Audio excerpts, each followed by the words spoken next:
I personally feel that euthanasia is not right. What is Sanatan Dharma's take on this? Thank you. Well, there was no such thing as euthanasia as we know right now, not through medication, but Bhisma in the Mahabharata, he performed euthanasia actually. It was ceremonial suicide, on the contrary. Yeah. He prolonged his death. Huh? But could he have lived? I don't know. We don't know, is he? But what we read in Mahabharata, he postponed his death to a certain date, and then he died on that date. That's true. What do you call that? It is euthanasia, it's suicide, or it is what? In the Mahabharata, of course, it's a death by will. Yeah, death by will. And many yogis do that too, Guruji. Many yogis do that also. So, yes, in the Jain tradition, it is very much, what do you call? Common practice. Common.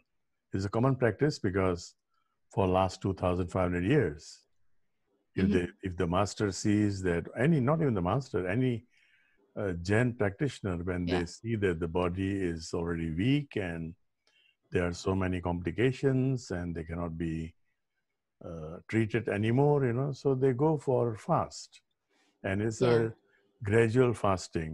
They would eat once a day and then they would come down to just eating fruits a day and then come down to just drinking water and finally not even water, and then they die within 40-45 days like that.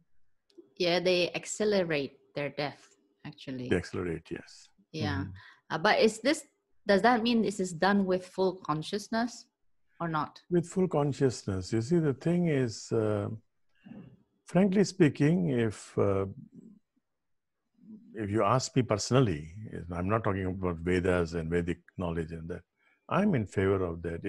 If someone is conscious and then he knows that his body is not able to function anymore, then he should be given a graceful death.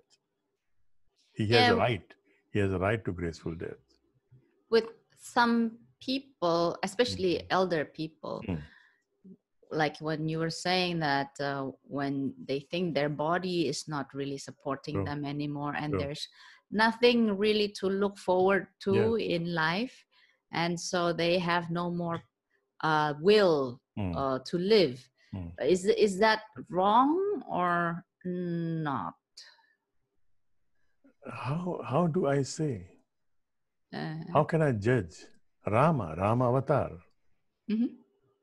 Rama and his brothers, I think, they all enter into Sarayu. They decided to die. Pandavas, they decided to die. They went to Mahameru. They all, Mahabharata, Ramayana, you find all these in the history books. These are history books. You find such instances. But in the modern context of life or psychology and all that, you are supposed to find the will to live, to continue. Yes, but if the will is not there, what can you do? Do we allow these people to just remain in the hospital as vegetative state, And what happens when somebody is on life support? At the end of the day, it's the family who decides. So what is that? That's euthanasia. That's true. The doctor would not take the decision. Make the decision. The doctor will ask the family, what do you think? The brain is not functioning. There's already brain death. And what do you want? So, what is it? It is being practiced everywhere. Of course, my sister, when our friend, a doctor, he knew that it was a brain death, and she was kept in ICCU with albumin, with all kind of medication going into the dead body. She had already experienced brain death. That's true. So finally, it was family's decision. Yeah, and in the ancient scriptures, if I'm not mistaken, there are it exists. I mean, to give even the instructions on how to die at will. True, true. Oh, In fact, we have a tradition in among the Sindhis when somebody is really sick and we know that the person is not does not have any hope to live, then we read out the 18th chapter of Bhagavad Gita and we keep on reading it until death occurs. I think this depends on the culture. Does it depend on the culture or not? You see, it's a culture, it's a understanding about life, you know. I had to argue with this doctor professor who was handling my sister. I had to talk to him on the phone, and my friend was there, our friend, a doctor also. He was there also. And we explained to this professor that in our tradition, death is not the end. Yes, that's true. Yeah. No, death is something that is a fact, a reality. We have to understand the nature of death. I do not agree with suicide. I do not agree. Yeah. Okay, and that's my personal view again. I do not agree with suicide. I will agree on euthanasia. And if it is possible, if something happens to me, I would like that to happen to me. Because when I have lost my consciousness and I'm unable to talk to anybody. You can't use the body anymore. You can't use the body anymore.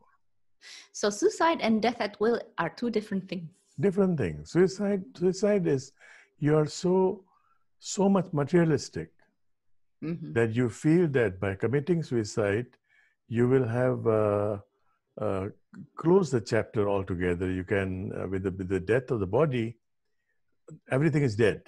Everything is gone. Everything is settled. That's a totally wrong understanding. Because I remember the story of a yogi who can perform death at will. Yeah.